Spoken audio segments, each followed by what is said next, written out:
মাত্র 4,685 টাকাতে ঘুরলাম গ্যাংটক। তো চলো কোথায় কিসে কত টাকা খরচ হলো তোমাদেরকে একটু জানাই। শিয়ালদা থেকে এনজিপি পর্যন্ত পার হেড টিকিট মূল্য 720 টাকা, আর এনজিপি থেকে গ্যাংটকে আসার গাড়ি ভাড়া পার হেড 500 টাকা। গ্যাংটক দেওরালি স্ট্যান্ড থেকে রুমে আসার 4জন সিটের ছোট গাড়ির ভাড়া পড়েছে পার হেড 75 টাকা। গ্যাংটকে 3 দিনের জন্য আমরা এই রুমটি বুক করেছি। খাওয়া ও থাকার প্যাকেজটা একসাথেই করেছি। পার ডে পার হেড খাওয়া ও থাকার জন্য নিচ্ছে 800 টাকা।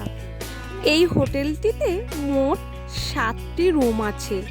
আমি এই হোটেলের বুকিং নম্বরটি স্ক্রিনে দিয়ে রাখছি, তোমরা চাইলে যোগাযোগ করতে পারবে। এখানে সব রকমেরই পরিষেবা মোটামুটি ভালো আছে।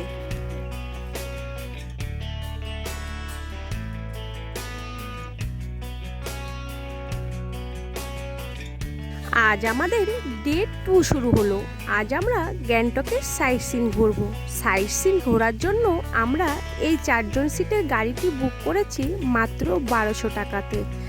আমাদেরকে এই গাড়িটি 7 পয়েন্ট ঘোরাবে। আমরা ফার্স্টে চলে এসেছি বাকথাং ফলস। এখানে কোনো টিকিট মূল্য দেওয়া লাগে না। তো এখানে খুব সুন্দর পাহাড়ি ড্রেস পাওয়া যায় ছবি তোলার জন্য। আজ আমাদের ডে 3 শুরু হলো। আজ আমরা ছাঙ্গুলেক বাবা মন্দির ঘুরবো। ছাঙ্গুলেক বাবা মন্দির আসার জন্য পার হেড গাড়ি ভাড়া পড়েছে 450 টাকা। গ্যাংটক থেকে এনজিপিতে ফেরার জন্য পার হেড গাড়ি ভাড়া পড়ছে 500 টাকা।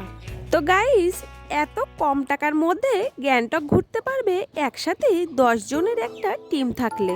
তো আজ এই পর্যন্তই, সবাই ভালো থেকো।